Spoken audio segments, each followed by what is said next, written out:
joyeux Noël à tout le monde. Vous l'avez compris, on se retrouve pour parler d'une autre adaptation de Christmas Carol de Charles Dickens. La première critique était sur une adaptation assez fidèle, la deuxième sur une adaptation très libre, puis la troisième sur une autre adaptation fidèle. Donc c'est logique que cette année nous allons parler d'une adaptation un peu plus libre du conte. Et vous êtes pas mal à m'avoir demandé de critiquer cette version. Cette version, c'est la version Doctor Who. Qu'est-ce que Doctor Who ? Eh bien c'est simplement la meilleure série de l'histoire. Série qui a fêté ses 50 ans cette année avec un super épisode que seuls les chipoteurs peuvent trouver décevant. J'adore cette série, je l'adore au point de m'en inspirer pour mes Alert Spoiler et mes Little Dalek, d'avoir des tas de goodies, DVD, etc. Mon vaisseau gummy dans Kingdom Hearts est un TARDIS. Donc Doctor Who, de quoi ça parle ? Ça parle d'un extraterrestre qui se fait appeler le Docteur et voyage à travers l'espace et le temps à bord d'un vaisseau ayant l'apparence d'une boîte téléphonique, mais qui est en réalité plus grande à l'intérieur. Je me suis retrouvé tout au fond dans la bibliothèque. Ça n'a pas été facile de remonter. Vous êtes tout mouillé? Oui, j'étais dans la piscine. Vous venez de parler d'une bibliothèque. Oui, c'est là qu'est la piscine. Le Docteur emmène avec lui des compagnons, généralement de jolies jeunes femmes, dans ses aventures où ils affronteront monstres, armées, aliens, démons et autres terribles créatures à travers le temps et l'espace. Et ce armé de son tournevis sonique, de ses mots, et en rencontrant à peu près tout et n'importe quoi. Et c'est d'ailleurs ce que j'adore à propos de cette série. Tout et n'importe quoi peut y arriver. Et ça ne devient jamais débile, jamais incohérent. Ce qui en fait une série à l'imaginaire décomplexé, allant dans le délire fun ou dans le sérieux dramatique et touchant. Bref, tout ce que j'aime.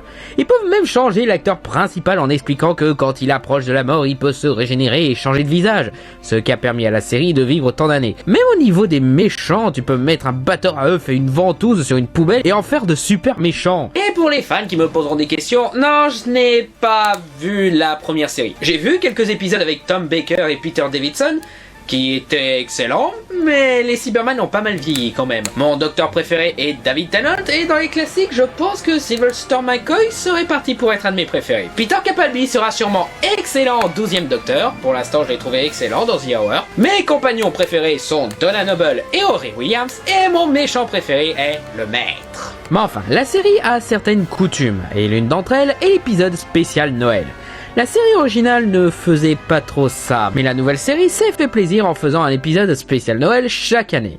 La série a pour l'instant deux périodes. Une première où la série était dirigée par une direction plus épique et plus Joss Whedonien, par Russell T. Davies. Et l'actuelle période où la série est dans une direction plus conte de science-fiction, plus enfantine, mais plus fun et ingénieuse. Dirigée par le créateur des séries Sherlock, Jekyll, et un des trois scénaristes du Tintin de Steven Spielberg, Steven Moffat. Et l'une des plus grosses différences entre ces deux périodes sont les épisodes Noël. Chez Davies, les épisodes spécial Noël avaient une vision des fêtes très cynique. Dans ces épisodes, vous aviez des Pères Noël chasseurs de primes, arbres de Noël tueurs, invasion alien, mariage merdique, vaisseau en forme d'étoile dirigé par une femme araignée sanguinaire, un vaisseau à l'apparence du Titanic attaqué par des robots anges utilisant leurs auréoles comme arme mortelle, robots géants, transformation de l'humanité en psychopathe et destruction de l'univers et du temps.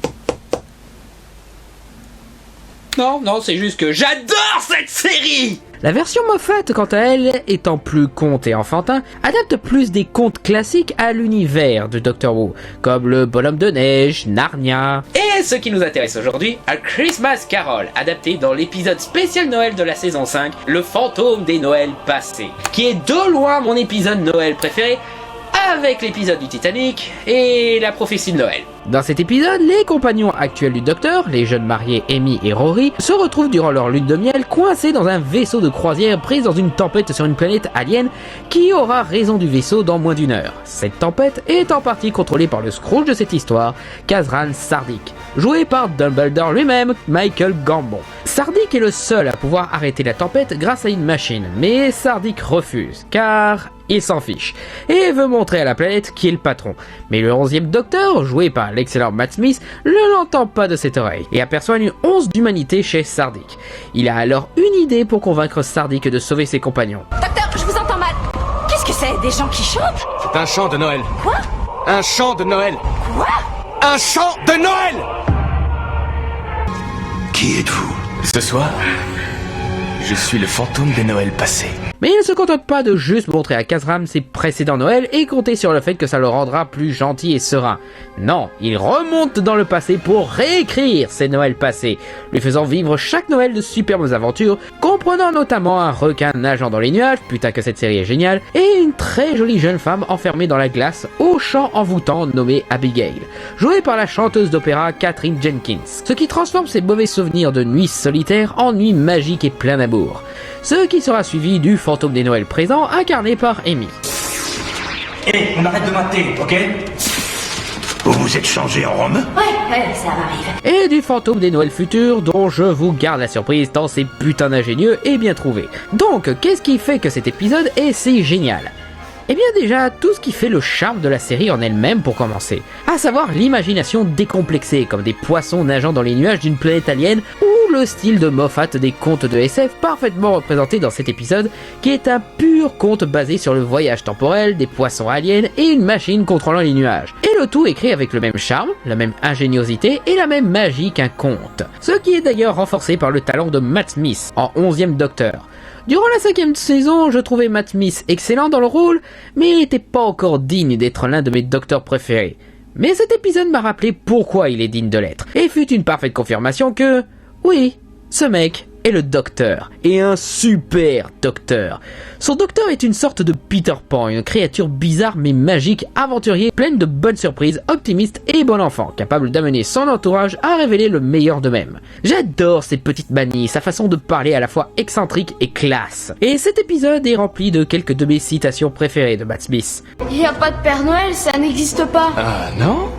Moi et le Père Noël au pavillon de chasse de Frank Sinatra en 1952. Tu vois le type au fond avec la blonde, Albert Einstein. Dangereux? Allons bon, on est des mecs tous les deux. Et tu sais ce que les mecs disent quand ils sont face au danger? Quoi? Maman. Qui est-elle? Elle n'a pas d'importance. Elle n'a pas d'importance.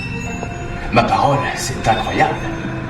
En 900 ans de voyage spatio-temporel, je n'ai encore jamais rencontré d'être qui n'avait pas d'importance. Et surtout, la meilleure technique de drague de l'histoire. Qu'est-ce que je dois faire? Eh bien, essaye d'être nerveux et empoté et un peu gauche. Pourquoi? Parce que tu le seras de toute façon. Alors fais comme si c'était prévu, ça te paraîtra plus naturel. Il y a aussi quelques de mes scènes préférées de la série, si tout l'épisode n'est pas fait de quelques de mes scènes préférées de la série.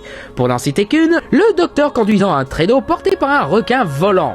Putain que cette série est géniale. Et bien sûr, nous avons l'excellent Michael Gambon, qui joue un super équivalent de Scrooge. Non seulement grâce à sa superbe voix dans la VO, mais aussi pour sa superbe interprétation de salopard classe. Monsieur le Président dit qu'un vaisseau de classe Galaxy est coincé dans la couche de nuages et qu'il faut le laisser atterrir. Ou alors?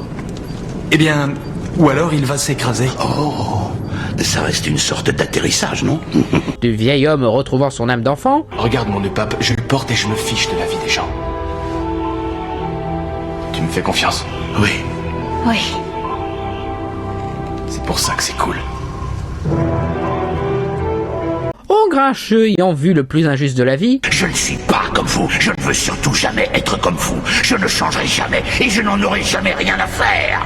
Et au tendre amoureux. Les autres acteurs sont tout aussi bons, Katherine Jenkins compris d'ailleurs, qui ne fait pas grand chose au niveau du jeu d'actrice, mais n'en a pas vraiment besoin, elle est censée être cet ange doux voyant le plus beau de la vie, et quand elle chante, mon Dieu, ça amène l'un des plus beaux moments musicaux de la série. Et croyez-moi, niveau musical, la série elle-même est déjà une pointure. La réalisation est probablement la meilleure de toute la série, ce qui veut dire beaucoup. Pas seulement dans la production design impressionnante pour une série télé, et très agréable à l'œil, notamment grâce au style steampunk futuriste conte de fées, mais le montage aussi est excellent. Certains épisodes de Doctor Who souffrent de quelques problèmes de montage, problème que l'on retrouve même dans l'épisode des 50 ans de la série. Mais ici, le montage est pratiquement parfait, en particulier dans les parallèles entre le passé et le présent qui sont exemplaires en termes de montage. Ah, c'est quoi la combinaison? C'est 258. J'en sais rien du tout. Cet endroit regorge d'alarmes. Il n'y a pas que la porte, il me faut la combinaison. C'est 258. La combinaison. Je suis pas assez grand pour avoir le droit de savoir. C'est 258. C'est tout ce que je voulais savoir. Merci beaucoup. Malgré ça, beaucoup de fans adorent chipoter à propos de cet épisode en disant que le temps ne fonctionne pas dans cet épisode de la même manière que dans le reste de la série. En prenant en exemple un certain épisode, Fête des Pères, un épisode où certains des paradoxes dans le fantôme des Noëls passés provoquent la destruction de la Terre. oubliant totalement le fait que ces paradoxes n'ont pas provoqué la destruction de la Terre, mais que c'était un autre, beaucoup plus grave paradoxe qui avait causé les dégâts, rendant les autres paradoxes généralement supportables dans l'univers de Doctor Who, permettant par exemple à plusieurs docteurs de se côtoyer, plus difficiles à supporter, et aggravant la situation. Ces paradoxes-là n'ont pas déchiré l'espace-temps dans la fête des pères, ils ont juste empiré une catastrophe. Donc, non, il n'y a pas d'incohérence avec le fonctionnement du temps dans la série, non. C'est juste que Moffat sait mieux utiliser le temps que Russell T. Davies, c'est tout. Du point de vue adaptation, c'est proche du génie. La réutilisation et réinterprétation des plus gros points du conte original est des plus ingénieuses. À un point que l'épisode devient son propre conte inédit, et en plus de ça, un super conte de Noël. La révélation du fantôme des Noëls futurs est particulièrement brillante et réintègre à la perfection les différents thèmes entourant la métamorphose de Scrooge. Et le plus beau, c'est que tu n'as pas nécessairement besoin de connaître le conte original ou Doctor Who pour apprécier l'histoire. Du moment que tu assumes le délire limite magique qui caractérise la série. Seulement, optez plutôt pour la VO pour mieux apprécier le jeu de Michael Gambon et Matt Smith. La VF est sympa, mais la VO supérieure. C'est véritablement un indispensable pour les fêtes de Noël. Je vous le conseille à tous. Joyeux Noël, bonne année, et comme le disait le petit Tim... merde, c'est vrai qu'il est pas dans cette adaptation-là. Des poissons? Ça le fera. Bye!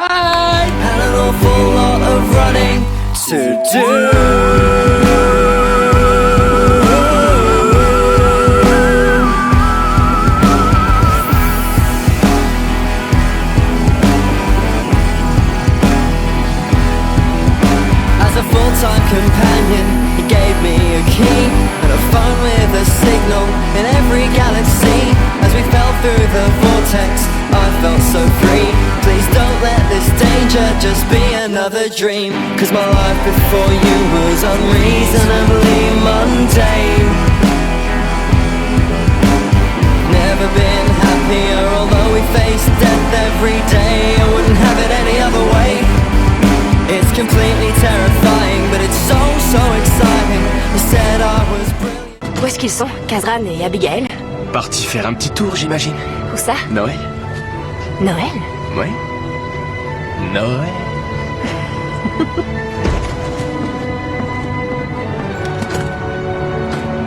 À moitié sorti des ténèbres.